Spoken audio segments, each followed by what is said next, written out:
কোরবানি দেওয়ার সময় সুদের সাথে কোনো কোরবানি নাই, ঘুষখোরের সাথে কোনো কোরবানি নাই, হারামখোরের সাথে কোনো কোরবানি। যদি সলিড ব্যক্তি না পান, যদি একবারে কাউকে খুঁজে না পান, এরকম দরকার হলে নিজের বাগের টাকা দিয়ে একটা ছাগল দিবেন। তারপরেও সুদি ঘুষিদের সাথে, এই হারামখোরদের সাথে কোরবানি দেওয়া যাবে। যারা কোরবানি দিবেন, অনেকে আছেন বাগের মধ্যে কোরবানি দেন। তো আমি বলবো, আপনি যার সাথে বাগি দিবেন সে ইনকামগুলো কোথায় থেকে করেছে, তার ইনকাম কি সুদের টাকা নাকি ঘুষের টাকা, তার ইনকাম কি হালাল টাকা, সেটা আপনি আগে দেখবেন।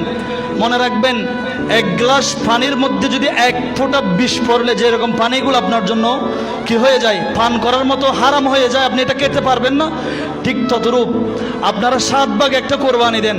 7 ভাগের মধ্যে 6 জনের ইনকাম হালাল, একজনের ইনকাম যদি সুদি থাকে, একজনের ইনকাম যদি ঘুষ থাকে, একজনের ইনকাম যদি হারাম থাকে, 7 জনের কোরবানি বরবাদ। সুতরাং কোরবানি দেওয়ার সময় সুদের সাথে কোনো কোরবানি নাই, ঘুষখোরের সাথে কোনো কোরবানি নাই, হারামখোরের সাথে কোনো কোরবানি, কোনো কোরবানি। যদি সলিড ব্যক্তি না পান, যদি একবারে কাউকে খুঁজে না পান, এরকম দরকার হলে নিজের বাগের টাকা দিয়ে একটা ছাগল দিবেন।